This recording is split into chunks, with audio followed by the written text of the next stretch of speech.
Donc après cette courte pause, nous allons reprendre le colloque avec la table ronde sur la question de comment associer les leviers dans des systèmes cohérents dans le cadre élargi des filières et des territoires. Et donc pour cette table ronde, nous avons le plaisir d'accueillir donc Jean-Noël Auberto en tant qu'animateur de cette table ronde. Et puis nous aurons donc trois intervenants, Guy Richard de l'INRAE du PNRI, Christian Lanoux également INRAE pour le plan FOSMET et Olivier Morat de Prospective Agriculture Européenne sans pesticides. Donc je laisserai la parole donc aux trois intervenants pour se présenter plus en détail. Et donc le temps d'intervention prévu est d'environ 25 minutes, donc découpé par une rapide présentation de qui vous êtes et pourquoi vous êtes intéressé par cette thématique. Et puis ensuite nous échangerons donc sur les 4 questions qui normalement devraient s'afficher à l'écran dans pas longtemps. Et puis ensuite on aura un temps de questions-réponses d'environ 20 minutes en fonction du timing, histoire qu'on finisse dans les temps. Et donc je laisse la parole aux membres de cette table ronde. Voilà. Merci beaucoup, Éléonore. Donc là, on a vu pendant toute la journée un certain nombre de résultats de projets de recherche ou de projets de mise au point technique avec quelques interventions extérieures. Et donc je pense que le rôle de cette table ronde, ça va être de prendre un petit peu de recul. Et même si dans quelques projets, on a vu des débuts de combinaison de leviers ou de techniques, il y avait quand même un certain nombre de projets qui portaient sur l'identification ou la mesure de l'efficience de méthodes de substitution aux néonicotinoïdes. Et donc là, l'objectif de la réflexion qu'on va mener, c'est de voir comment combiner ces leviers au sein de systèmes aussi cohérents que possible. Donc avant de démarrer dans le vif du sujet, je vais demander à chacun des trois contributeurs de se présenter brièvement, en 1 minute on va dire, avec un ordre alphabétique aléatoire. Donc ça sera Guy, si tu veux bien démarrer, et puis après Christian, et puis après Olivier. Toi, si, en fait, qu'est-ce qui fait que tu as un intérêt à ce projet, de cet appel à projet, et en gros, d'où tu parles avec ton expérience, en l'occurrence sur le PNRI. Après, s'il y a d'autres missions que tu as eues dans ta carrière, rien ne t'oblige à élargir un peu ton point de vue. Ok, ben merci. Bonjour à tous et merci de m'avoir invité à cette table ronde. Donc Guy Richard, chercheur à INRAE. Donc aujourd'hui, je suis invité en tant que président du conseil scientifique et de suivi du plan national recherche-innovation visant à trouver des moyens de protéger la betterave contre la jaunisse sans néonicotinoïdes. Et donc moi j'ai fait toute ma carrière à l'INRA. Je ne suis pas du tout spécialiste de protection des plantes. En revanche, j'ai moi-même travaillé sur la betterave et j'ai présidé le conseil scientifique de l'Institut technique de la betterave. Et aujourd'hui, donc à INRAE, je dirige la direction de l'expertise scientifique collective, la prospective et des études à qui les pouvoirs publics confient soit des expertises, soit des prospectives comme celle que réalise Olivier. Ok, merci Guy. Christian? Donc moi je suis Christian Lanoux, je suis de compétences épidémiologiste dans le monde végétal. J'ai dirigé pendant 8 ans le département santé des plantes et environnement de INRAE. Et là, j'ai rejoint le collège de direction de INRAE. Mais plus spécifiquement, je suis coprésident du comité de pilotage du plan pour le retrait du FOSMET et également président du conseil scientifique du plan national dépérissement du vignoble. Et je participe aux travaux sous la direction de Guy sur le PNRI betterave. Voilà. Merci Christian. Bonjour, merci beaucoup pour cette invitation. Donc, je suis Olivier Morat. Alors, de formation initiale, je suis agronome et prospectiviste et je travaille à la DEPE, donc la direction dont vient de parler Guy Richard, à INRAE. Et alors donc moi j'ai pas de connaissances de spécialisation en tout cas sur la question de la protection des cultures ou sur ce domaine, mais je coordonne en ce moment une prospective sur une agriculture européenne sans pesticides chimiques, qui est une prospective qui se réalise dans le cadre du programme prioritaire de recherche Cultiver et protéger autrement, et dont l'idée est de réfléchir à terme sur ce que pourrait être en 2050 au niveau européen une agriculture européenne sans pesticides chimiques. Ok, très bien. Merci à tous les trois. Donc je vous propose de démarrer par une question un petit peu liminaire. C'est finalement cette combinaison de leviers. Pourquoi, d'après vous, elle est nécessaire, d'une part, et d'autre part, quelles sont les conditions de succès de mobilisation de leviers complémentaires en termes de protection contre tel ou tel ravageur? Tu veux que je reformule? Non, non, c'est bon. Non, mais peut-être la notion de levier. Bon, finalement, c'est ce qu'on considère comme un acte technique, soit au sein d'un itinéraire technique, soit au sein d'un système de culture, soit au sein d'un paysage, quelque part. On est bien d'accord que c'est comme ça qu'on peut définir la notion de levier. Alors, pourquoi non, mais pourquoi? Parce qu'on ne trouve rien d'autre d'aussi efficace que la lutte chimique avec des pesticides de synthèse. C'est ce qui justifie le fait qu'on recherche d'autres actes techniques permettant de contrôler les bioagresseurs des cultures.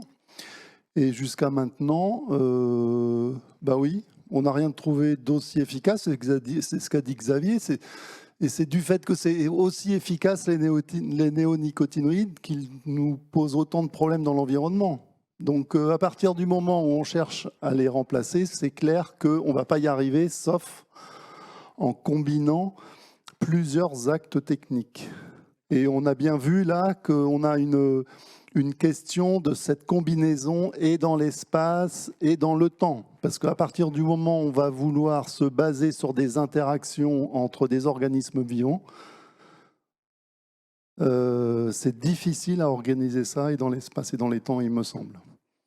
D'accord, donc si je te suis, ça signifie que c'est plutôt une bonne nouvelle qu'il n'y ait pas eu de scoop et d'identification de levier béton pour remplacer les néonicotinoïdes, parce que sinon on serait tombé dans des travers un petit peu semblables. On peut le dire comme ça, oui. On peut le dire comme ça. Oh, ok. Christian, tu veux compléter peut-être le... Oui, je peux compléter. Bon, je pense que c'est devenu un lieu commun d'expliquer que, alors, d'une part, les pesticides chimiques sont certes très efficaces, et ils sont relativement peu coûteux pour l'utilisateur. Donc forcément, ça les rend assez attractifs pour l'utilisateur. Après, on sait qu'ils sont très coûteux pour la société. Simplement, ces coûts, ils ne sont pas payés directement. Donc on en vient à la nécessité de les retirer. Là, on se rend compte qu'il n'y a aucune solution aussi efficace sur le marché, mais qu'on a de nombreuses solutions partiellement efficaces, qui fonctionnent plus ou moins, mais qui conviendrait de combiner entre elles pour reconcevoir quelque chose. C'est-à-dire que on est obligé de reconsidérer de manière complète en fait le système de protection vis-à-vis d'une plante qu'on cherche à protéger. Pour moi, cette reconception, elle n'est pas faite. C'est-à-dire qu'on en est encore au stade où on teste un levier, un autre levier, parfois deux en combinaison.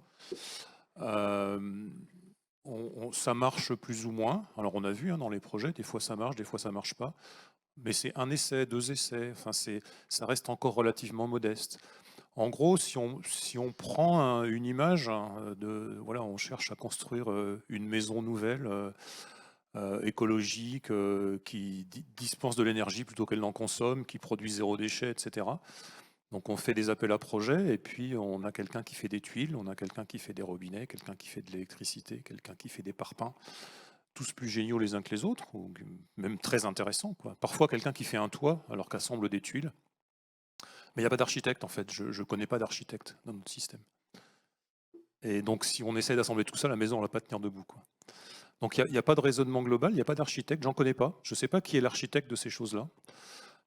Et ça, c'est un problème majeur pour moi. En gros, il n'y a pas d'ingénierie. On a un gros problème d'ingénierie, quoi. On a un tas de choses dans les cartons. On essaye un tas de choses. Mais il y a un gros problème d'ingénierie au sens ingénierie de solution. L'autre image qu'on emploie tout le temps, c'est j'envoie l'homme sur la Lune, voilà, le discours de Kennedy, etc. Mais les gens qui ont construit la fusée, ce n'est pas des scientifiques, c'est des ingénieurs qui ont trouvé des solutions. Alors évidemment, il y a de la recherche en amont, hein, bien sûr, il faut la mobiliser. Mais les gens qui font ça, c'est des ingénieurs. Donc je ne sais pas qui est l'architecte en fait. Et j'aimerais bien le savoir. Et déjà, pour moi, c'est un point clé qu'il faudra arriver à résoudre. Après, juste pour compléter, si tu veux, la vision que j'essaye de donner là, c'est qu'un ingénieur, il va regarder l'ensemble des leviers qui sont à sa disposition, pas un ou deux qu'on va choisir, parce qu'on ne nous explique jamais pourquoi on a choisi ce levier, et qu'on a cherché à les combiner. Les leviers, il y en a des fois, il y en a 5, 6, 10. Pourquoi ceux-là et pas les autres? Et puis après, pourquoi est-ce qu'on travaille toujours? On prend les pucerons, par exemple. Il y a le puceron des fraises, de l'aubergine, de la betterave, du blé, etc. Mais un puceron, ça reste un puceron, même s'il y a plusieurs espèces, hein. Il y a des espèces régulatrices qui fonctionnent contre les pucerons. Souvent, c'est un peu les mêmes quand même. Et puis les pucerons, ils sont attirés par des sémiochimiques, donc on peut mettre des pièges, etc. Donc ces problèmes se posent à chaque fois, mais on a l'impression de les redécouvrir sur chaque plante. Donc ça, c'est un autre problème pour moi, mais ça revient un petit peu à la question de l'architecte. J'étais un peu long. Non, mais merci. Sans parler de grand architecte, côté recherche, tu ne penses pas que les équipes d'agronomie système qui travaillent à la méthodologie de conception contribuent à fournir des méthodes pour aider à ces intégrations? Et du point de vue du terrain, est-ce que un binôme constitué d'un agriculteur et d'un conseiller ne sont pas ces architectes qui, avec plus ou moins de succès, peuvent mobiliser cette conception? Eh ben, on les attend, donc il faut le faire. Mais j'ai des fois tendance à dire aussi que la recherche, alors je vais pas dénigrer la recherche, évidemment, moi j'adore ça et j'en ai fait beaucoup, mais la recherche, ça produit pas des solutions pour moi, ça produit des connaissances. D'accord? Donc pour arriver à des solutions, il faut justement des ingénieurs. On les trouve beaucoup dans les instituts techniques, hein. Alors c'est pas pour rejeter la balle dans le camp des instituts techniques, c'est pas du tout ça, hein. Je pense qu'il faut arriver à combiner tout ça, il faut associer les deux. Faire l'un sans l'autre, c'est une grave erreur. Mais c'est pas la recherche tout seul. Et puis la conception, oui, il faut le faire, mais faisons-le alors. J'aimerais voir un exemple où on a reconçu de A jusqu'à Z la protection d'une plante en s'inspirant aussi de ce qui se fait sur les autres plantes et en prenant en compte l'ensemble des leviers. Mais j'ai jamais vu ça. C'est ça qu'il faut faire. Non, juste, oui, Christian, je suis complètement d'accord, mais il faut savoir qu'est-ce qu'on reconçoit. En gros, est-ce qu'on se limite aujourd'hui à la production agricole? C'est que ça que l'on reconçoit, ou c'est la production, mais également la transformation, mais également la consommation? Il faut pas oublier cette question-là, parce que voilà, toutes les discussions au niveau du Green Deal aujourd'hui, c'est bien ne pas isoler d'un côté la production, de l'autre de la consommation et des échanges. Donc je suis d'accord avec toi, mais il faut faire faut se mettre d'accord déjà sur le système que l'on va reconcevoir. Oui, mais alors je suis là. Ok, d'accord. On peut parler du consommateur. Le consommateur a sa part de responsabilité. On sait bien que le consommateur, il voudrait des produits, enfin des pommes sans résidus, mais il ne veut pas des pommes tachées. Donc c'est un petit peu compliqué quand même. Donc voilà, toute la chaîne est à prendre en considération. Après, ce que je dis, je me contentais du système de protection parce qu'il faut bien commencer par un bout. Et déjà, ça, si c'est pas fait, ça va être un petit peu plus compliqué de sortir de l'impasse de la sortie des pesticides. Je pense que c'est pas aussi évident que ça, voilà, mais je vais passer la question à Olivier. On va revenir sur ce point-là dans une question ultérieure. Donc on va laisser juste la parole à Olivier. Ouais. Oui, justement, peut-être dire un mot de la démarche qu'on a eue dans le cadre de cette prospective sans pesticides chimiques. Donc, on est parti avec l'idée de provoquer un changement de paradigme, c'est-à-dire d'imaginer une agriculture sans pesticides. C'est pas seulement de réduire l'usage des pesticides chimiques, des pesticides de synthèse, mais de concevoir une agriculture sans aucun pesticide chimique. Et l'idée, c'est de dire qu'à travers cette démarche, ça permet peut-être de concevoir autrement les systèmes de culture, la protection des cultures. Et donc on a mis en place une démarche systémique qui a regroupé un grand nombre d'acteurs. On a regardé effectivement différentes dimensions du système alimentaire au sens large, mais en ce qui concerne la protection des cultures, on a fait un travail exploratoire à partir de multiples réunions de groupes d'experts, de revues de la littérature. On a commencé par identifier 6 modes d'action, alors qui recoupent complètement ce qui s'est dit tout au long de la journée, et qui pourraient permettre de protéger les cultures sans utiliser de pesticides chimiques. Donc le biocontrôle, la lutte physique, le contrôle génétique, la gestion temporelle donc par les pratiques culturelles, la gestion spatiale de la diversité intraparcellaire, la diversification des cultures, et la gestion spatio-temporelle des paysages, qui est peut-être la question qui reste encore un petit peu en suspens. Et puis on s'est demandé qu'est-ce qui se passe quand on supprime les pesticides chimiques et comment, à partir de ces modes d'action, on peut essayer de reconcevoir une protection des cultures. Alors à ce stade, c'est une protection des cultures et il y a trois types de conclusions.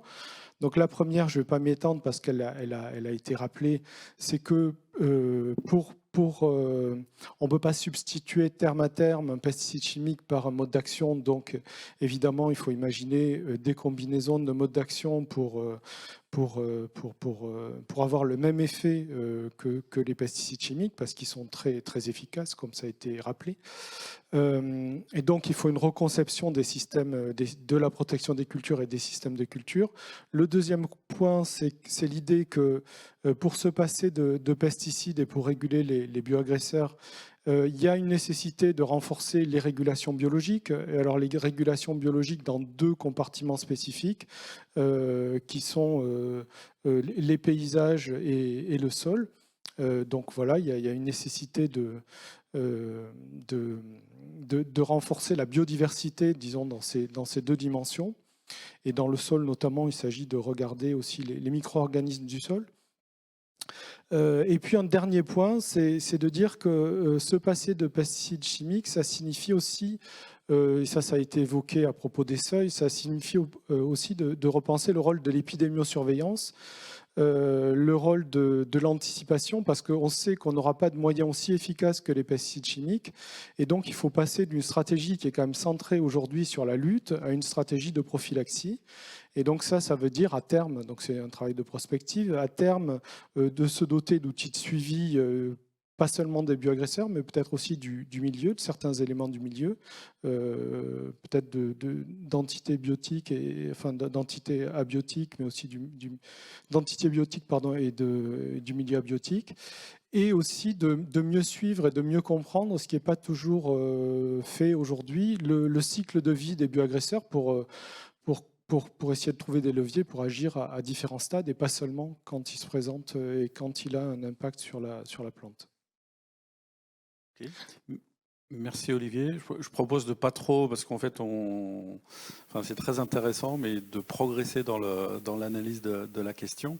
Et donc du coup passer au deuxième point que vous avez spontanément en fait abordé dans le traitement du premier point, c'est finalement quand on s'intéresse à la mise en place de ces combinaisons de leviers, alors je ne sais pas si on peut aller jusqu'à la protection agroécologique des cultures, mais en tout cas quand on essaye de limiter fortement le recours aux pesticides, finalement, est-ce que c'est l'agriculteur et son exploitation qui est le bon acteur à cibler, où en fait on a beaucoup de marge de manœuvre dans les filières, dans les territoires pour accompagner ce mouvement.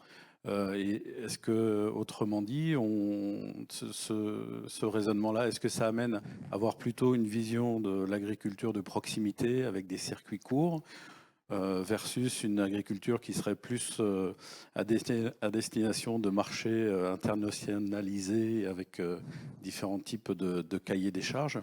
Donc j'aimerais un peu voir votre sentiment vis-à-vis du type d'acteurs qu'on peut embarquer dans cette dynamique pour limiter le recours aux pesticides.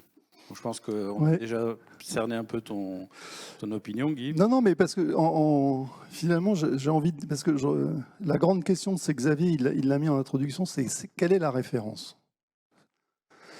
C'est zéro néonique ou c'est néonique la référence? Et j'ai le sentiment que si on se limite à la production, la référence, ça reste avec Néonic, c'est ce qu'on a vu aujourd'hui, on compare à la situation avec Néonic. Et si on veut que la référence devienne zéro Néonic, ben moi je pense qu'il faut embarquer les autres acteurs et l'ensemble de la filière et l'ensemble des territoires. Moi finalement, ça me semble indispensable d'aller au-delà si on veut que la référence devienne zéro Néonic. C'est l'hypothèse que je vous propose. De toute façon, je t'écoute jamais quand tu parles, tu sais bien. Non, non, je suis d'accord avec toi.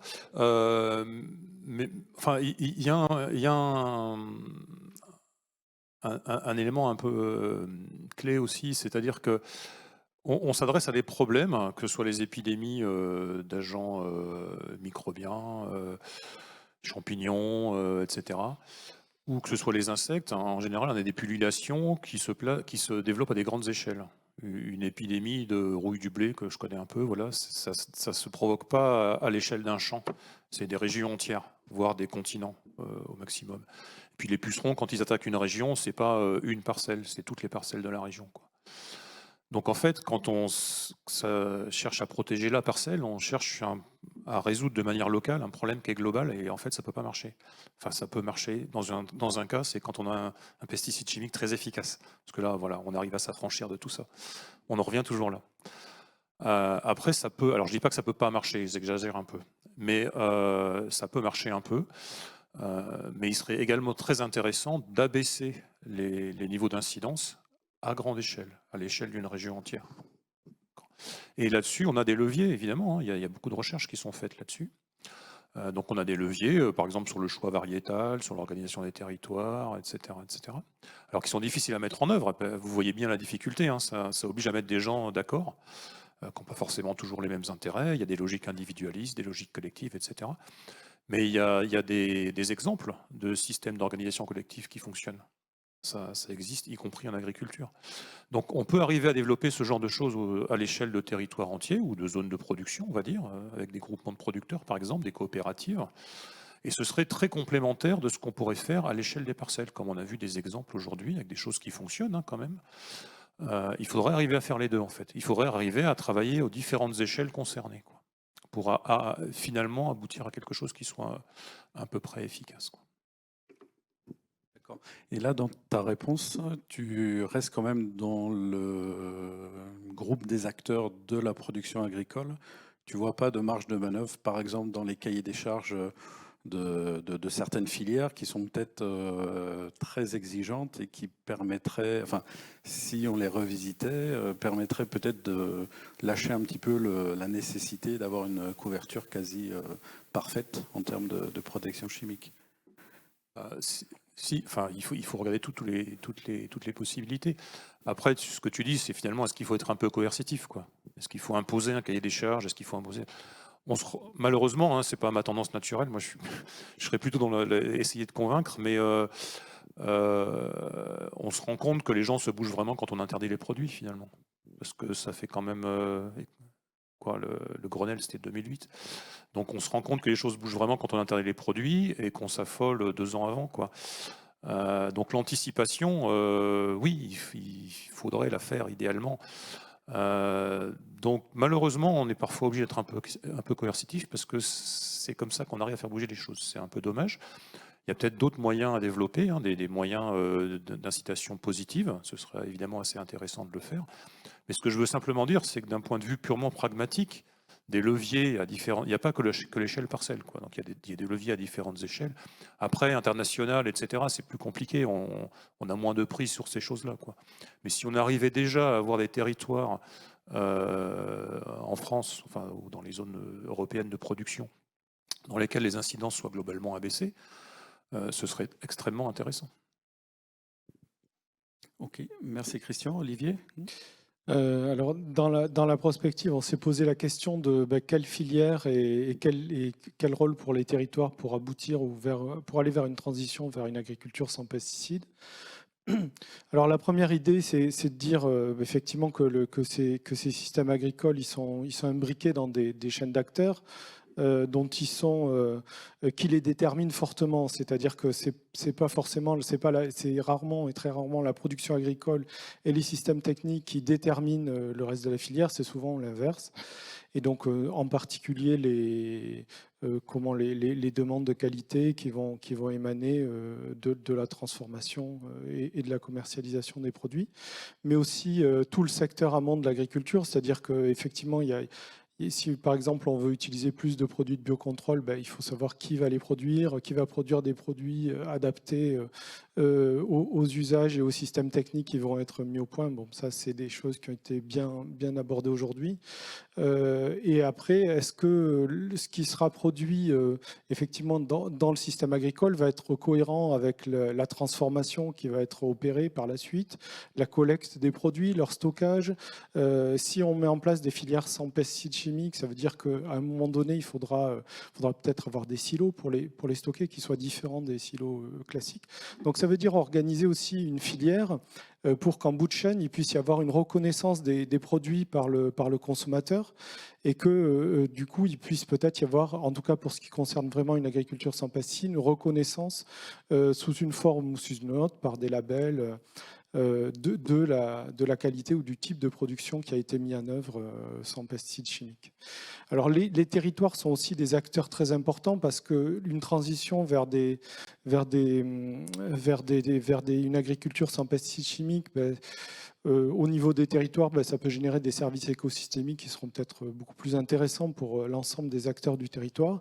Et puis on voit que les collectivités territoriales, du fait de leur responsabilité, sont très engagées aujourd'hui dans des transitions. Et donc sont aussi des acteurs importants de mobilisation pour mettre en place des transitions à l'échelle territoriale, en faisant le lien avec l'ensemble des acteurs sur place et aussi avec les habitants. D'accord, merci Olivier. Et alors du coup, avec ce message-là, est-ce qu'il y a des leviers que tu aurais identifiés pour contribuer à cette transition ?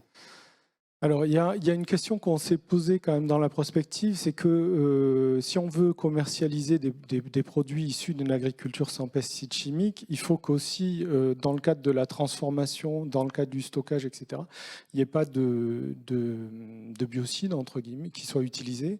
Et donc, il y a un enjeu là fort peut-être de mettre en place une transition qui concerne l'ensemble de la filière. Et puis après, le deuxième point sur le rôle des collectivités territoriales, c'est évident que c'est des acteurs qui peuvent être dans certains cadres, pour certains types de transitions qui sont très territorialisés avec une visée de valorisation, disons, patrimoniale ou de la biodiversité, vont être des acteurs très importants des transitions. Alors il y a par exemple le programme Vitirev qui est en cours en Nouvelle-Aquitaine, avec lequel on a pu travailler avec certains viticulteurs du Bergeracois qui sont en train de réfléchir à ce genre de transition. Ok, bon, merci, ça donne de l'espoir. Et justement, par rapport à cette transition, je pense que si on veut transiter, c'est entre un endroit et un autre. Et donc, du coup, finalement, est-ce que ça ne nous re-questionne pas vers où on souhaite aller, vers quel type de production, quel système de production on veut aller pour préserver alors ce qu'on peut appeler donc ce qui avait été formulé comme le bien commun. Autrement dit, les outputs de l'agriculture, non seulement pour les consommateurs que nous sommes, mais peut-être aussi, d'une manière plus globale, les acteurs plus larges de la société. Et donc, en gros, comment on peut définir finalement les systèmes de production du futur? Quelle serait un peu une sorte d'idéotype de là où on veut aller? Est-ce que vous avez été un peu inspiré par rapport à ce type de questionnement? Oui, effectivement, on s'est posé la question de deux manières. C'est quel genre de demande des consommateurs pourrait finalement tirer cette transition et aboutir à 2050 à une agriculture européenne sans pesticides. Et on y a donné 3 types de réponses qui se recoupent pas totalement, qui se recoupent pas. La première, c'est de dire, on pourrait imaginer, pour des raisons diverses, qu'à l'horizon de 2050, finalement, cette agriculture sans pesticides chimiques et ces produits issus de l'agriculture sans pesticides chimiques deviennent un nouveau standard de marché nouveau standard sanitaire qui serait vrai à l'intérieur de l'Europe et peut-être même à l'échelle internationale. Alors évidemment, c'est des grandes transformations de régulation du marché, mais ça voudrait dire que finalement, tous les acteurs seraient obligés d'aller vers ce type de production. Et donc, voilà, ça c'est une première chose qu'on a imaginée. La deuxième chose, c'est que la demande de consommateurs aujourd'hui, par exemple sur l'idée du sans pesticide, elle est beaucoup tournée vers l'alimentation saine, et donc que cette demande finalement de produits sans pesticides, de produits issus de l'agriculture sans pesticides chimiques, s'inscrivent dans une demande sociétale plus large pour une transition vers une alimentation saine, alors qui serait peut-être convergent avec l'idée aussi d'une évolution des régimes alimentaires, avec une diversification des régimes alimentaires. Et puis la troisième piste qu'on a imaginée, elle a été évoquée brièvement dans une slide dans la journée, c'est la piste Une seule santé, c'est-à-dire que comme on sait que ces pesticides, ils ont un impact très fort sur la biodiversité aujourd'hui, les dynamiques ou l'agriculture sans pesticides, elle pourrait s'inscrire à la fois dans une réponse à une amélioration de l'alimentation, mais aussi à une réponse à une question de renforcement de la biodiversité, qui est un enjeu, qui est un enjeu global, en fait, territorial, mais aussi global. Et donc, voilà, on a imaginé une troisième voie qui irait plus vers où la transition s'inscrirait dans une perspective Une seule santé. D'accord, je me fais, avant que Guy, si tu veux compléter, je me fais un peu l'avocat du diable. On ne sait pas faire aux pesticides. Enfin, il y a beaucoup d'acteurs qui te répondront ce type de choses. Du coup, comment est-ce que c'est pas complètement utopique Alors effectivement, on ne sait pas complètement faire aujourd'hui. Il y a des systèmes qui existent, qui ont des rendements moindres, mais qui utilisent certains types de pesticides chimiques, mais un petit nombre. Et donc, dans la réflexion, on s'est situé à 2050, donc on a imaginé ce que pourraient être des systèmes de culture à 2050. On a aussi imaginé des connaissances qu'on pourrait produire d'ici là, des techniques qu'on pourrait mettre au point d'ici là. Et donc, on a regardé en gros trois domaines juste pour les citer. On a regardé le domaine des questions liées à l'immunité des plantes, en fait.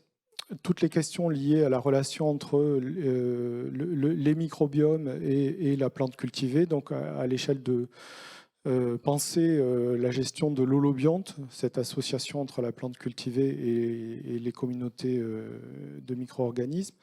Et puis le troisième point, qui est une entrée qui est quand même déjà développée, mais qui pourrait être étendue en termes d'échelle spatiale, et c'est aussi à ça qu'on a réfléchi, c'est une entrée qui est plus centrée sur les paysages et le renforcement de la biodiversité à l'échelle des paysages, et aussi avoir des coordinations entre acteurs à des grandes échelles, multi-exploitation territoriale, pour justement peut-être faire baisser la pression des bioagresseurs, comme c'était évoqué tout à l'heure, en les gérant à d'autres échelles. Et puis aussi, on avait imaginé, je l'ai cité au début, on a imaginé travailler beaucoup plus sur l'anticipation, sur la prophylaxie, en ayant des indicateurs à chaque fois un petit peu spécifiques des différentes voies qu'on choisira pour la protection des plantes.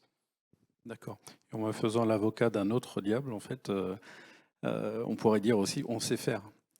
On sait faire, mais avec des compromis en termes de production. On ne sera peut-être pas au même niveau de rendement que l'on a. Et donc, en fait, je pense que c'est cette balance entre finalement l'utilisation avec des externalités négatives pour partir, comme les économistes, et des niveaux de performance en termes de production. Là, c'est quasiment des choix de société, en fait, Ben oui, à mon avis. mais on revient avec la question de la référence. Hein. Parce que tu évoquais, c'est ça, est-ce qu'on accepte ou pas une baisse de la production, de la productivité de la production? C'est ça la question fondamentale. Et ça, il me semble que c'est ça. Et si vous voulez, si on veut, là, on a vu des plantes, alors j'ai les plantes ressources et les plantes, les banques plantes, je sais plus. Ça, c'est des espaces qui pourraient être attribués à la production agricole et qu'on attribue à la production de services écosystémiques de régulation naturelle des bioagresseurs. Mais ça, c'est des surfaces non productives. D'accord? Donc, globalement, on produit moins. On est d'accord là-dessus? Bon. Et donc, si on est d'accord, ça veut dire que, et c'est ce qu'a évoqué Olivier, enfin, il faut faire ça, il faut diversifier, mais il faut aussi utiliser les produits de ces nouvelles cultures de diversification. Et donc ça fait complètement le lien à ce qu'a évoqué Olivier, à savoir une évolution de nos régimes alimentaires.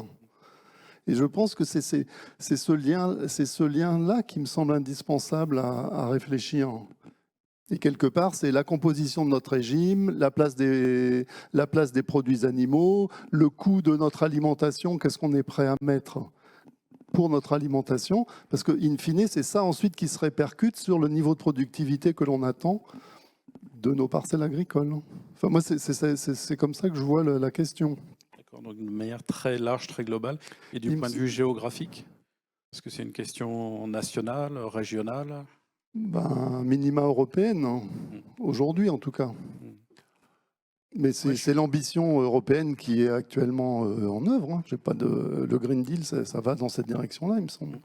Moi, j'ai une part de scepticisme en fait sur ces affaires-là parce que j'oublie pas que l'autonomie alimentaire, on l'a atteint dans les années 70 en France. Quand on a commencé à l'intensification agricole, on n'avait pas assez à manger en fait. On produisait pas assez pour nourrir la population.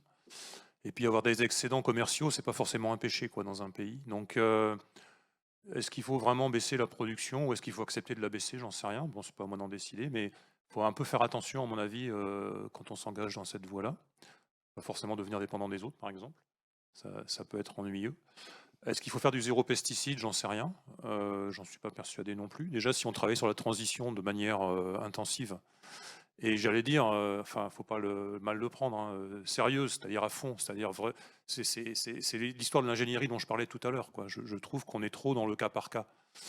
Ce serait déjà beaucoup avant de parler de zéro pesticide, qui est un peu un slogan quand même. Hein. Et puis je rappelle quand même que même des gens qui font du zéro pesticide, par exemple en bio, ils utilisent beaucoup de cuivre, qui est quand même un pesticide, et puis que ça pollue les sols. Donc si on fait une carte de France et qu'on regarde où il y a du cuivre, on retrouve les zones où on fait de la vigne, quoi.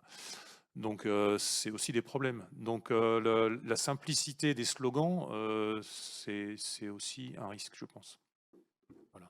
Et Christian, alors là je parle entre collègues chercheurs, est-ce que tu ne penses pas que c'est un des rôles de la recherche que de fournir des éléments de décision? Parce que je suis d'accord avec toi, c'est pas forcément... Enfin, chacun peut avoir son avis, mais je ne suis pas certain qu'il y ait une position scientifique entre la balance qu'avait présentée Xavier, entre utiliser des pesticides ou produire plus ou moins.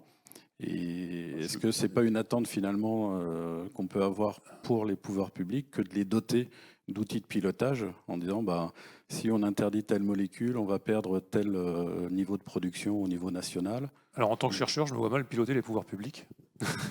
Ah non, c'est pas fournir des éléments de décision, enfin des connaissances. Pour moi, la recherche, ça fournit les connaissances, quoi, hein. Ça donne à réfléchir, ça donne des éléments qui peuvent servir à décider, mais ça ne décide pas. Est-ce qu'il faut décider que la France doit produire moins? C'est certainement pas aux chercheurs de le faire, à mon avis. Ça peut être aux citoyens, ça peut être aux politiques, j'en sais rien, mais pas aux chercheurs. Par contre, le chercheur est capable de dire les conséquences. Par exemple, j'ai vu une étude très intéressante sur que se passerait-il si toute la planète se mettait à faire du bio. Ça pose un tas de questions, quoi, et ça donne des chiffres, et ça permet de réfléchir. Alors il y avait quelqu'un dans la salle qui a dit oui, c'est complètement farfelu, mais c'est le rôle de la recherche en fait de proposer des choses un peu farfelues pour aider à réfléchir, parce que toute la planète ne va pas se mettre à faire du bio de toute façon, quoi. Donc c'est ça qu'il faut faire. Après, moi je me pose aussi la question, par exemple, tu poses la question du bien commun, mais dans cette question, qu'est-ce qu'on appelle bien commun? De quoi on parle quand on parle de bien commun? Est-ce qu'on parle de l'eau? Est-ce qu'on parle de... Récemment, on parlait de la résistance génétique comme un bien commun, les gènes de résistance comme un bien commun. C'est encore autre chose, quoi. Donc il faut définir un peu plus les choses. Et pour moi, un bien commun, alors je ne suis pas du tout un spécialiste, alors là je peux dire une grosse bêtise, mais ce n'est pas quelque chose qui se gère par imposition, c'est quelque chose qui se travaille collectivement, de manière concertée entre différents acteurs, quoi. Et pour ça, il faut une stratégie, et j'ai presque envie de te retourner la question, quelle est la stratégie d'Ecofito dans cette affaire-là?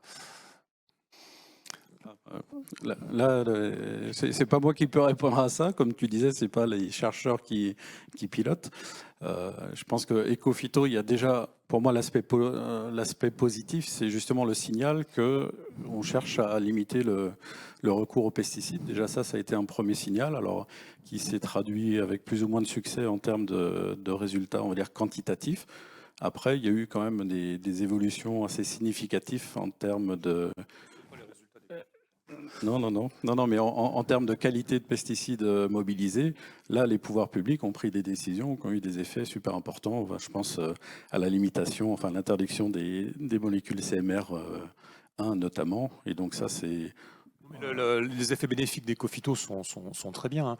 Mais là où je m'interroge, c'est sur la stratégie pour le futur, en fait, par rapport à tout ce qu'on est en train de dire, parce qu'on voit qu'il y a des questions d'organisation, des questions d'acteurs. Pourquoi est-ce qu'on travaille, encore une fois, hein, telle plante, puis telle autre, de manière non concertée? Pourquoi est-ce qu'on ne mobilise pas forcément tous les leviers qui sont à notre disposition? Pourquoi on ne développe pas davantage de systèmes d'essais multilocaux pour construire des références très solides? Parce qu'un essai, 2 essais, aller convaincre un agriculteur dont le salaire en dépend sur la base d'1 ou 2 essais, enfin, c'est pas suffisant, quoi. Donc je m'interroge sur la stratégie qu'on a par rapport à tout ça. Toi, c'est ça, ma question. Je renverse la table ronde, là. Non, il n'y a pas de souci, mais du coup, tu peux t'intéresser à ce qui se passe dans Ecophyto, la partie défi. Tu as des éléments de réponse à ça. Tu as des réseaux. Alors, la partie XP, tu as 41 réseaux expérimentaux, alors qui sont tous à des niveaux de rupture plus ou moins forts, mais certains sont déjà dans le zéro pesticide. Et ce qui est intéressant, c'est de voir justement les situations pour lesquelles, finalement, contrairement à ce qu'on pouvait attendre, ça passe sans trop de difficultés, et d'autres pour lesquelles il y a des blocages techniques et qui nécessitent effectivement des inputs. Et je ne sais pas s'il faut forcément opposer les approches complètement systémiques, etc., avec des approches beaucoup plus focus, puisqu'en fait, je pense que c'est vraiment un dialogue où on a besoin de certaines connaissances un peu plus analytiques à réintégrer dans une démarche plus globale. Donc, moi, je n'opposerais pas forcément les deux. Guy, t'avais... Je ne les oppose pas, je dis qu'il manque un niveau. Ok. Oui, il y avait... Non, mais je trouvais que... voilà. Qu'est-ce que la recherche peut fournir comme connaissance au service de la décision publique? Moi, ta question, elle m'a fait penser à différents modèles qui sont utilisés aujourd'hui, justement, à un moment donné, pour faire des études d'impact, d'évolution de la réglementation, de restriction d'usage d'intrants, etc., etc. Et là, la recherche, elle a vraiment une mission noble que de pouvoir faire cela. Et il y a et à INRAE, il y a des modèles qui ont été développés au niveau international, etc., qui permettent d'aller vers ces évaluations-là. Mais ensuite, là où souvent ces modèles ont des limites, c'est dans des projections à 10 ans, 20 ans. Autant on peut dire aujourd'hui quelles seraient les conséquences d'une réduction ou d'une élimination des pesticides, mais comment la recherche, en s'emparant de cette question-là, que ce soit les leviers génétiques, biocontrôle, etc., qu'est-ce qu'on va pouvoir, à quelle augmentation de rendement on peut quand même s'attendre? Ça, c'est beaucoup plus difficile. Et là, il y a des hypothèses à poser actuellement pour faire ces projections. Il faut également tenir compte du changement climatique. Mais tout ça, il y a quand même des modèles aujourd'hui qui permettent en partie de le faire. Donc du coup, c'est pour ça que par rapport à ce que disait Christian, effectivement, la recherche, son objectif, c'est de produire des connaissances, mais pas que. C'est aussi des références, des méthodes et des outils. Et notamment pour l'appui aux politiques publiques, c'est souvent ça qu'on mobilise, plus en gros une formalisation des connaissances via des outils pour pouvoir les mettre à disposition d'utilisateurs plus larges que les scientifiques au sens strict, quoi. Olivier, tu voulais réagir peut-être? Oui, peut-être revenir sur pourquoi cette prospective sur le sans pesticides chimiques à 2050. L'idée de la prospective, elle émane du fait que toutes les politiques, en fait, les politiques de réduction des pesticides au niveau européen, au niveau français, ont un effet relativement limité. Et donc l'idée, c'est d'essayer de réouvrir le débat, de réouvrir cette question en se projetant en 2050 et d'utiliser la prospective comme un outil heuristique, de changer de paradigme, d'essayer de poser un paradigme d'une agriculture sans pesticides chimiques pour essayer d'imaginer qu'est-ce que ça pourrait être sans être complètement normatif. Et à partir de là, voir qu'est-ce que ça pourrait signifier en termes de recherche, de connaissances à produire, de systèmes à mettre en œuvre, etc. Et en quoi ça pourrait peut-être porter un mode différent de transition. Alors on sait notamment que les pesticides qui sont existants, qui sont sur le marché, ils deviennent rapidement inefficaces en fait aussi dans leur usage. Et on sait aussi qu'ils ont un impact très fort sur l'environnement et la santé des utilisateurs. Et donc voilà, l'idée, c'est à terme aussi d'être un petit peu en phase avec. On sait qu'aussi il y a un certain nombre de pesticides, c'est dans le Green Deal, dans Farm to Fork, qui d'ici 2030 dont l'usage devrait être réduit. Certains vont être sortis du marché. Et l'idée, c'est d'anticiper par la recherche sur cette situation à venir. Encore une fois, c'est pas une situation qui se présente maintenant, c'est une situation qu'on imagine pour 2050, mais d'être prêt tout au long de cette période-là pour faire évoluer les systèmes et avoir les connaissances sur certains objets un peu nouveaux. Ok, merci. Donc le temps a bien filé pendant ces discussions. Donc je vous propose d'aborder la dernière question qui est un peu plus méthodologie de la recherche. Si on veut aller plus loin, alors bon, dans le cadre de la manière de se passer de néonicotinoïdes et de manière plus générale, peut-être de limiter le recours aux pesticides. Pour vous, quelles sont les priorités à donner en termes de dispositifs de recherche de tout type? Alors ça peut être des zones ateliers, des choses un peu plus participatives avec des territoires d'innovation, de l'expérimentation, je ne sais pas, de la traque aux innovations, les travaux de modélisation de tous ordres, et puis l'ouverture aux sciences participatives et ouvertes. Comment vous verrez un petit peu les leviers de la recherche pour répondre à ces questions? Tout ça, il faut tout faire là. Hein.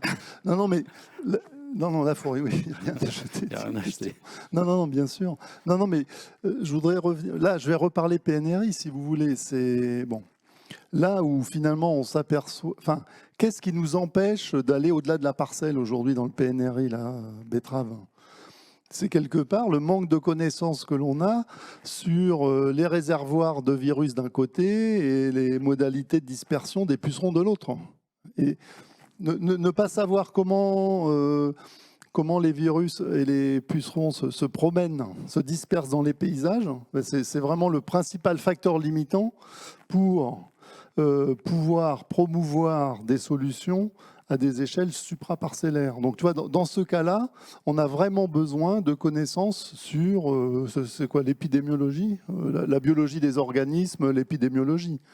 Et ensuite, une fois que l'on aura ça, à ce moment-là, pour travailler cette échelle territoriale au sens large, alors là, il me semble que oui, les approches que tu évoques, voilà, il faudra associer les acteurs, les territoires d'innovation, etc. Enfin, ça me semble un bon outil pour aller vers cela, par exemple. Mais on a quand même besoin en amont, pour cette échelle-là, hein, parce que là, on ne peut pas faire de tests, on ne peut pas essayer tel plan de campagne, avant, après, là, c'est très, très difficile. Donc, il nous faut ces connaissances, il nous faut ces modèles, et à partir de cette modélisation, on pourra faire dialoguer des gens autour d'un objectif commun, il me semble. Oui, c'est ça, c'est en fonction des questions. Certaines échelles d'espace et de temps sont inaccessibles. Enfin, on n'a pas les moyens pour tester des effets sur des territoires, sur des décennies, parce que certains processus sont à ces échelles-là. Et c'est peut-être quand on a le moins de données que les modèles sont les plus utiles, y compris en étant obligé de faire des hypothèses, parce qu'on ne dispose pas de jeux de données ad hoc, mais en faisant des transpositions et après en testant in situ ce qui peut se passer, quoi. Ouais, mais je vais réinsister sur le fait que la recherche, ça ne produit pas des solutions, ça produit des connaissances. Alors, tu as raison, évidemment, ça ne fait pas que des connaissances éthérées et théoriques, ça peut donner des choses relativement pratiques. Mais si je reprends un parallèle, je serais prêt à monter dans une fusée construite par des ingénieurs. Je serais prêt à monter dans une fusée construite par une entreprise privée. Une fusée construite par des chercheurs, jamais je monterai dedans, d'ailleurs elle ne décollera pas. Donc c'est pas le même métier, quoi. C'est pas la même fonction, ça ne joue pas le même rôle.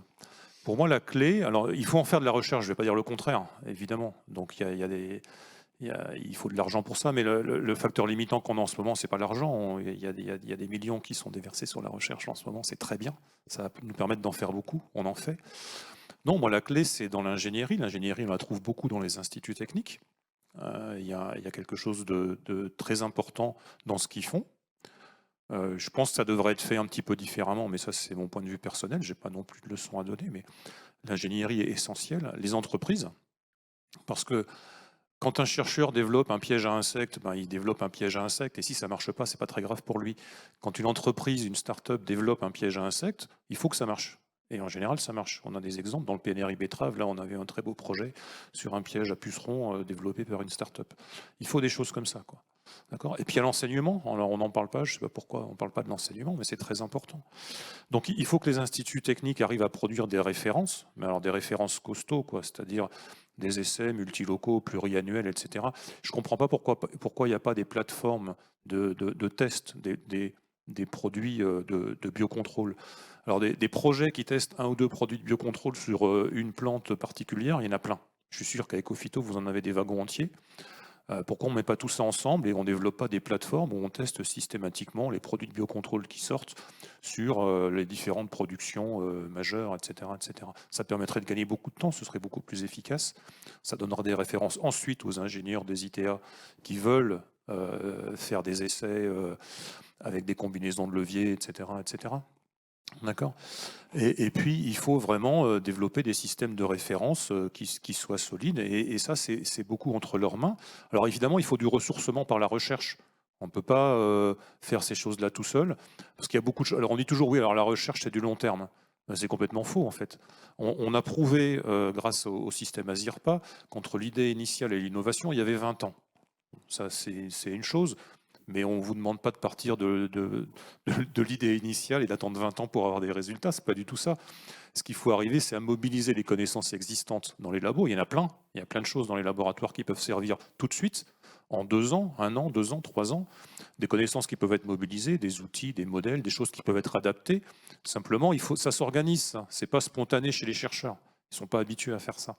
Donc ça s'organise, mais ce n'est pas organisé. Ça s'organise un peu, voilà. On commence à le faire dans les plans PNRI, FOSMET, etc. On commence à le faire, mais c'est pas encore optimal, je dirais.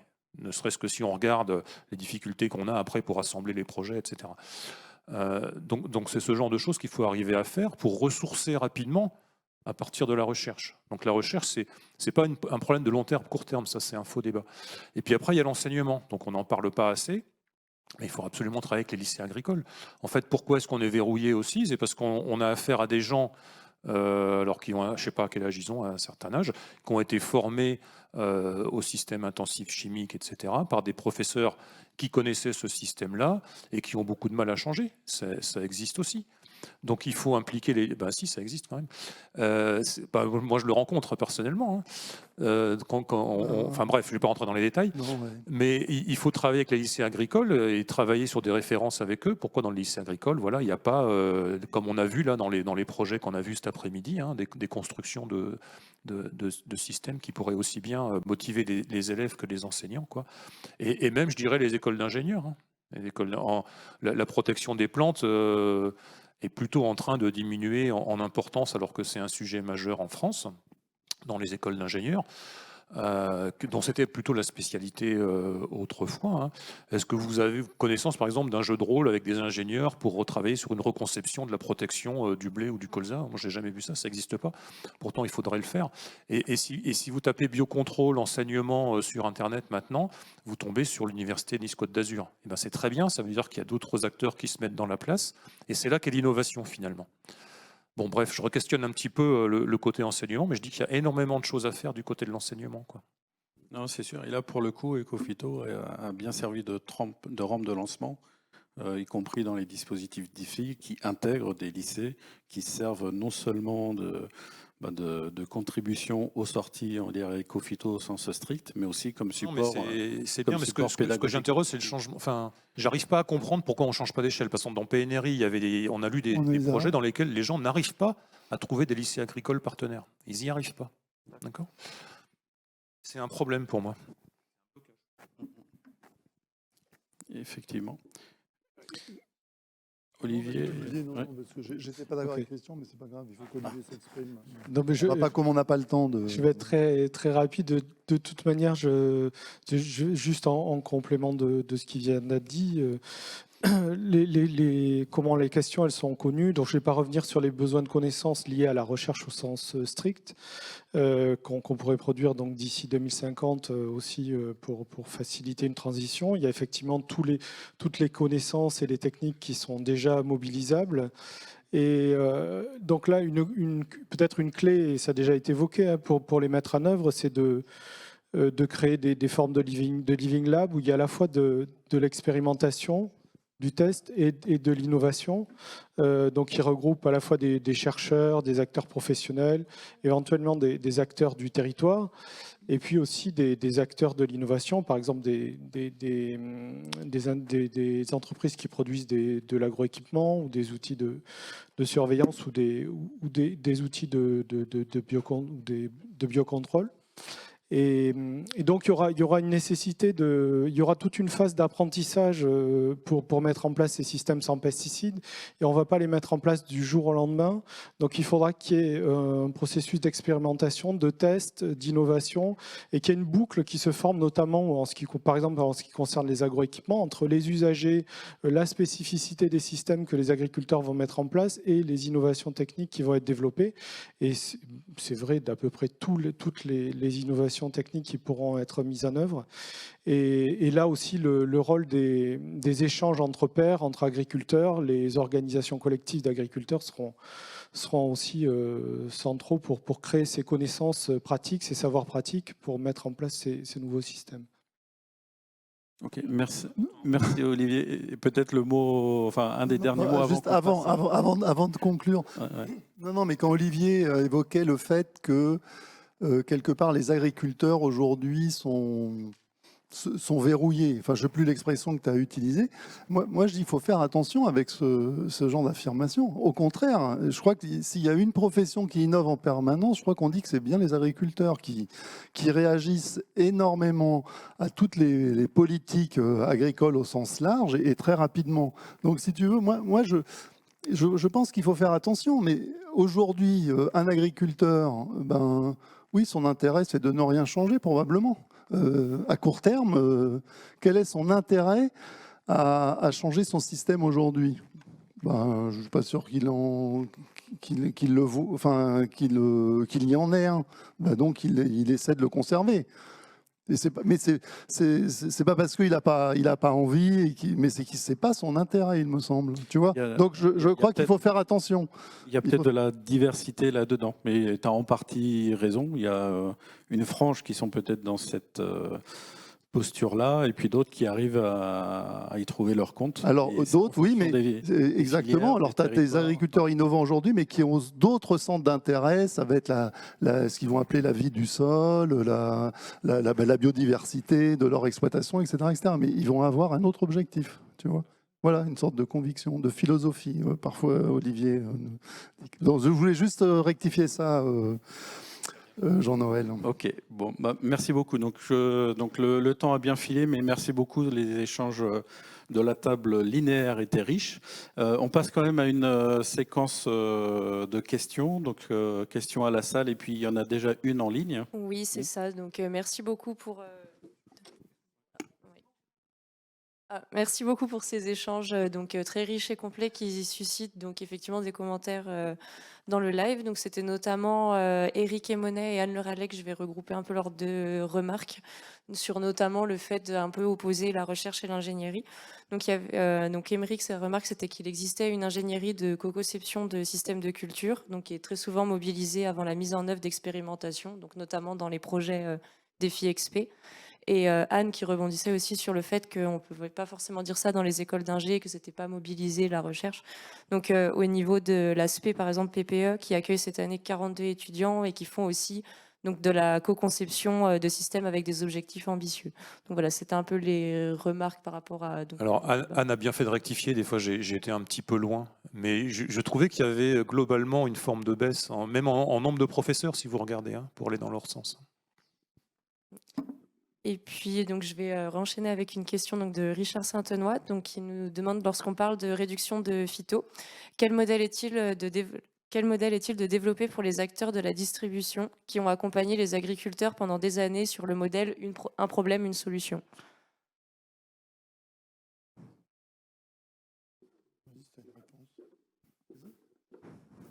Donc là, c'est acteur de la distribution. Oui. C'est quoi la question? C'est comment? Alors, quand on parle de réduction des phytos, quel est le modèle pour les acteurs justement de la distribution qui ont accompagné les agriculteurs pendant des années sur un problème, une solution? Donc,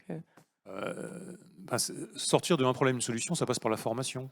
Donc alors il y a peut-être des aspects court terme, mais il y a un travail de long terme par la formation. Les lycées agricoles, les écoles d'ingénieurs, etc., qu'il faut absolument mobiliser, quoi. Ouais. Et on Vas-y, pourrait continue, dire que non, mais ça passe. C'est ce changement de paradigme qu'on évoque en permanence, passer du curatif au préventif. Et c'est ça qu'on pourrait attendre. Enfin, de l'accompagnement des agents de la distribution. Je pense que c'est ce changement-là qu'il faut avoir. Voilà, mais je pense que dans la question, il y avait peut-être une dimension qui n'a pas été mentionnée. J'imagine, c'est le modèle économique derrière. C'est comment les distributeurs qui s'impliquent aussi aux côtés des agriculteurs, ben, finalement, ils trouvent leur compte. Et donc là, c'est peut-être la question de la valorisation économique de produits, alors via peut-être des labels. Je ne sais pas si Olivier, tu as des idées par rapport à ça. Mais j'imagine que c'était un petit peu la question que tu posais tout à l'heure. Finalement, quel est l'intérêt à un agriculteur de changer de modalité de production? C'est un petit peu la même question qui peut être étendue aux distributeurs. Si on demande dans la salle qui est prêt à risquer son salaire pour travailler autrement, je ne sais pas s'il y a beaucoup de mains qui vont se lever, donc ça peut se comprendre. Après, oui, il faut des modèles économiques qui tiennent la route, donc il faut impliquer des sciences sociales, économie, etc. Enfin, oui, il faut faire. Si on n'a pas des modèles économiques qui tiennent la route derrière, ça ne se passera pas. Oui. Après, juste peut-être pour citer, il y a un exemple de transition qui est en cours d'une filière blé en Suisse, qui est assez connue maintenant, où en fait qui est portée par un grand distributeur suisse qui a décidé de mettre à disposition pour sa clientèle du pain issu d'une agriculture sans pesticides chimiques. Et donc, qui a réussi à mobiliser une organisation de producteurs et qui ont mis en place des contrats, un cahier des charges, etc.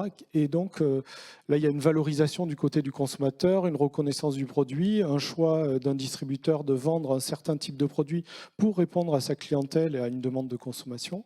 Et à partir de là, on peut construire un cahier des charges traitant de différentes questions à la fois. Oui. Ça, c'est intéressant, mais j'aimerais connaître le prix du pain, en fait. Parce qu'en fait, je trouve que c'est très bien, hein. Il faut absolument développer ce genre de choses, mais il faut aussi des modèles économiques qui soient utiles pour tous. Et une fois, dans une assemblée comme celle-là, il y a un monsieur qui a levé la main, il nous a dit « Ouais, ce genre de choses en Roumanie, ça va être compliqué, quoi, parce que les gens, ils n'ont pas l'argent pour acheter du pain un peu plus cher, même s'il est... voilà. » Donc, c'est pas de la production derrière, bio. est-ce que c'est un système élitiste ou est-ce que c'est un système généralisable? En fait, c'est ça la question finalement. Là, c'est un système qui a une base. C'est basé au départ, c'était des agricultures qui étaient plutôt en système extensif. Et donc, en fait, le pas pour passer dans des systèmes sans aucun pesticide était pas très important. Et en fait, effectivement, il y a tout le système d'aide publique qui a été mis en place en Suisse et qui soutient la transition, qui fait que le produit, au final, n'est pas forcément beaucoup plus cher, mais il y a une aide et un accompagnement public important à la transition. Ok, merci. Encore le temps d'une question dans la salle, oui. Oui, je voudrais donner un petit peu d'espoir à Christian sur la capacité des chercheurs à mobiliser les connaissances en vue de concevoir des solutions, juste en témoignant que dans le programme PNRI, il y a un des projets, le projet ABC. ABC, c'est pour agronomie, betterave et conception, donc c'est pile là-dedans.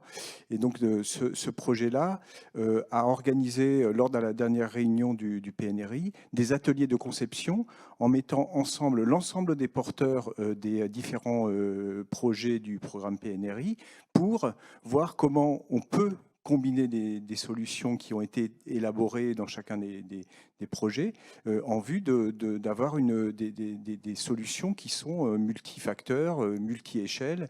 Et voilà. Et donc les résultats de ces ateliers de conception sont déjà, je pense, disponibles sur le site du PNRI. Voilà. Donc c'est pour dire qu'il y a quand même possibilité de faire cela. Et j'insisterai même en disant que pour nous, parce que moi je fais partie de ce programme évidemment, sinon j'en parlerai pas. Pour nous, cette activité de conception, c'est une activité de recherche, c'est-à-dire que nous, on prétend faire de la recherche sur la conception innovante, la façon de concevoir, à partir des connaissances fondamentales qui peuvent être produites, des solutions qui sont adaptées, et on fait ça en mobilisant un ensemble de méthodes, y compris la traque aux innovations, etc. Enfin, un ensemble de méthodes qui sont, pour nous, des activités de recherche. Voilà. Ouais, je connais le projet ABC, puisqu'on l'a fait passer en conseil scientifique il n'y a pas longtemps, donc je vois bien de quoi tu veux parler. En fait, on est complètement d'accord. Hein. Je ne vais pas dire, moi, qu'il faut mobiliser la recherche pour trouver des solutions. Il faut évidemment le faire. Ce que je veux dire, c'est que ce que vous faites en conception innovante, etc., à un moment, il va falloir l'opérationnaliser. Et de toute façon, ça passera par des acteurs type institut technique, type groupement d'agriculteurs, etc. Parce que sinon, je ne vais pas dire que ça reste de la théorie, c'est pas ce que je veux dire. Mais j'attends de voir sur le terrain comment ça va marcher. Et il faudra l'opérationnaliser, c'est ça que je veux dire. Et derrière ça, il y aura de l'ingénierie, tu vois. Mais en fait, on est assez d'accord. Hein. C'est pas ça passera par, c'est par l'implication et des chercheurs, et des instituts, et des services agronomiques, des sucreries, etc., et des agriculteurs. Tu vois, c'est pas une transmission, c'est vraiment une co-construction avec les... Parce que là, ce que vous avez fait, Olivier, c'est très intéressant. Sauf qu'on se pose la question de l'opérationnalité de ces différentes solutions. Et là, on va avoir besoin des agriculteurs pour qu'ils nous disent si tel fais-tu que... faut la mettre avant, après, pendant, etc. Tu vois ce que je veux dire? Je suis tout à fait d'accord. Et donc là, c'est ensemble qu'il va falloir... Là, les ateliers, c'est bien, mais ils ne réunissaient que des chercheurs. Maintenant, il va falloir réunir et les agriculteurs, et les services agronomiques, et les instituts techniques. Je suis complètement d'accord. Et du coup, là, il y a le facteur temps. Effectivement, en 2 ans, c'est pas évident. Et si je prends un exemple pas évident analogue, parce qu'on s'y est pris trop tard. Hein. Non, mais je questionne pas ça. Bah oui. Mais je prends un autre exemple sur le pilotage intégral de la fertilisation azotée du blé, par exemple, qui est une méthode qui remet complètement en cause la méthode du bilan prévisionnel qui a été développée pendant longtemps. Petit à petit, ça a avancé, mais maintenant, il y a des solutions opérationnelles pour une vision de la fertilisation azotée du blé, et c'est amené à s'étendre à d'autres cultures qui ne reposent pas du tout sur les présupposés sur lesquels on reposait la fertilisation des cultures depuis qu'on a mis au point la méthode du bilan Hénin, je ne sais plus quelle année, mais enfin... Mais après, comme l'a dit Christian tout à l'heure, les pucerons, c'est pas que sur la betterave, il y en a partout. Et ce qui va être... ils sont aussi sur les colzas, on l'a vu sur les lorges, etc. Et donc, on a un problème... qui dépasse le couple, une culture, une molécule. Et ça, il me semble qu'à Ecophyto, là, j'ai envie de vous interroger. Comment utiliser là, ce que l'on fait par exemple dans Fosmet ou dans le PNRI, mais qui ne vaut que pour une molécule et une culture, alors que quand on va vouloir organiser des filières, des paysages, il va falloir travailler en multi quelque chose. Ouais. Comment tu vois ça, Jean-Noël? Si on peut te poser une question aussi, nous. Vous avez le droit, avec plaisir, hein, c'est une table ronde, sauf qu'on est limité par le temps, donc je vais essayer d'aller rapidement. En fait, par rapport à cette question-là, qui est très importante, alors Ecophyto, c'est un très bel outil et instrument au niveau français. Il y a eu en mai dernier le colloque à Dijon sur l'alliance Towards Pesticide Free, et je pense qu'en termes de recherche, c'est vraiment un cadre important que de travailler, je parle vraiment côté recherche et pas côté directement transfert, de se mettre dans ce cadre-là pour être confronté à la question de la coordination, la mobilisation de leviers complémentaires, mais aussi à la gestion concomitante des pressions adventices, ravageurs et pathogènes, parce que dans un champ, tu ne vas pas sélectionner la meilleure des pressions. de manière complémentaire, dans les réseaux fermes de défis, donc là, on a des résultats effectivement qui portent plus sur des réductions. Mais dans la partie XP, il y a un ensemble de projets qui sont déjà dans le zéro pesticide et qui peuvent amener justement un élargissement et de sortir du couple bioagresseur-molécule. Mais du coup, ça a été beaucoup évoqué. On l'a vu aujourd'hui, les questions de surveillance. Et non seulement des bioagresseurs, mais également de leurs auxiliaires, etc. etc. Est-ce que dans ces réseaux-là, on développe les systèmes d'observation et de surveillance pour bien contextualiser tel résultat? Il y a un effet, il n'y en a pas, mais s'il n'y avait pas de pucerons, tu risques pas de voir d'effet. Donc, est-ce que là, on y arrive à mettre en place ces systèmes de surveillance? On fera pas la transition sans épidémiosurveillance. Voilà. Est-ce que ça, c'est un axe important de Ecophyto aujourd'hui? Oui, de facto, parce que en fait, avant 2008, avant l'existence d'Ecophyto, en fait, on avait le système des avertissements agricoles qui a vraiment pris son essor après-guerre. Et donc, en fait, il y a eu un transfert en termes de responsabilité. Et donc, il y a ces bulletins de santé du végétal. C'est pas du tout ça. Enfin, ça, c'est très important. Hein, mais la question de Guy, on se la pose pour la betterave, par exemple. Il y a 3 sortes de virus. Ils sont où? C'est lequel cette année? Comment il faut les suivre, ces virus, pareil. Oui, mais ça fait partie de la... Les rouilles du blé, c'est quelle virulence cette année? Qu'est-ce qui se développe en ce moment? Personne ne fait ça. Enfin, si, il y a des gens qui le font, bien sûr, mais c'est pas organisé de manière systémique. Donc ça va beaucoup plus loin que le système dont tu parles. Ce qu'on a vu aujourd'hui, c'est qu'il faut penser aux auxiliaires. Il faut aussi surveiller les auxiliaires. Est-ce que l'on le fait, ça, aujourd'hui, surveiller les auxiliaires? Dans certains, mais c'est très limité. Après, c'est une question de moyens. Il y a eu, là, il y a des débats avec les pilotes du plan et entre les ministères sur justement ce qu'on est capable de mettre en termes de millions d'euros pour ces aspects-là. Donc c'est sûr que dans l'idéal, on pourrait suivre beaucoup plus que ce qui n'est fait actuellement. Mais c'est une question de balance là entre les moyens que l'État est capable de mettre et ce que l'on peut faire, quoi. Je suis désolée, je vais devoir vous interrompre. Merci beaucoup pour ces échanges très riches et intéressants et donc ces débats. Mais on est un peu pressé par le temps. Donc encore merci à tous les 4 donc pour ces interventions. Et puis on va conclure donc assez rapidement parce qu'on a pris un tout petit peu de retard. Donc je vais juste pour faire suivre... juste faire un petit mot sur au niveau des sorties du colloque. Donc, on a un numéro spécial dans Innovation agronomique qui va sortir donc début janvier 2023. On collecte encore les projets. On aura évidemment le livret du séminaire avec toutes les fiches livrets des projets qui ont été présentés. Vous trouverez également la vidéo restitutive du colloque sur notre chaîne YouTube Animation Ecophyto, donc avec toutes les interventions et donc que vous pourrez retrouver à n'importe quel moment. Et nous allons rédiger aussi donc dans les prochaines semaines une note de synthèse restitutive du colloque. Je laisse peut-être Xavier conclure le petit mot de la fin. Moi, de mon côté, je vous remercie en tout cas encore donc, pour votre présence, votre participation. Et je laisse la parole à Xavier. Et merci. Merci Éléonore. Et puis merci à tous. Bon, mais je vais faire court puisqu'on a atteint le temps qui nous était imparti. Juste pour effectivement d'abord remercier les équipes pour avoir fait ces travaux. Je crois qu'on pourrait imaginer qu'on pousse un peu les murs. On a vu qu'on avait fait de la lutte biologique de conservation et puis après on voudrait faire des lâchers. Peut-être qu'il faut imaginer des choses intermédiaires entre les deux. Donc il y a encore de la place pour de l'innovation. Donc il y aura des suites. Dans Ecophyto, les questions qu'on a traitées aujourd'hui, on les retrouve. Elles ont quelques échos dans d'autres appels qu'on a lancés. On a lancé un appel qui s'appelait « Dans une approche globale, lier le préventif et le curatif » pour effectivement réussir à donner du poids aux actions préventives qui sinon on passe toujours à l'as. On a anticipé que certaines alternatives ne seraient pas nécessairement des solutions pour une agriculture durable. Donc on a lancé un appel sur la durabilité des alternatives.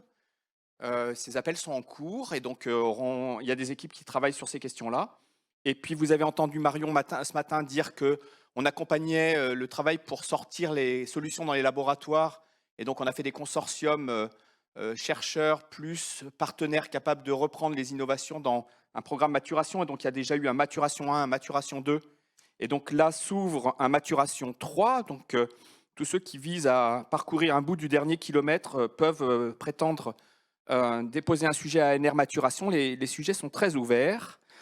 Et puis, on a sous le coude un travail qu'on est en train de finaliser pour lancer un appel sur la manière de repenser l'épidémiosurveillance. Et dans cet appel-là, on a un axe explicite sur comment est-ce qu'on peut généraliser le suivi des auxiliaires pour pouvoir, évidemment, du coup, en tenir compte dans les décisions des agriculteurs. Donc voilà quelques pistes pour montrer que ce projet, cet appel à projet sorti des néonicotinoïdes ne s'est pas fait indépendamment d'une réflexion globale sur l'évolution de toutes ces questions-là. Et donc, je vous convie à continuer à poursuivre le suivi des animations que nous faisons en début, en milieu et en fin d'appel à projet. Et puis, je voudrais finir par remercier l'équipe technique qui nous a permis d'avoir le lien à distance. Il était encore de très bonne qualité, je vous en remercie. Et puis, merci à l'équipe d'animation d'avoir préparé tous ces documents, puis d'être venu dès hier soir pour vous assurer que tout fonctionnerait aujourd'hui. Donc, merci à vous, on vous applaudit. Voilà. Et donc, je ne suis pas Cognac Jet, mais je vous propose de vous rendre l'antenne. Voilà. Merci à vous tous.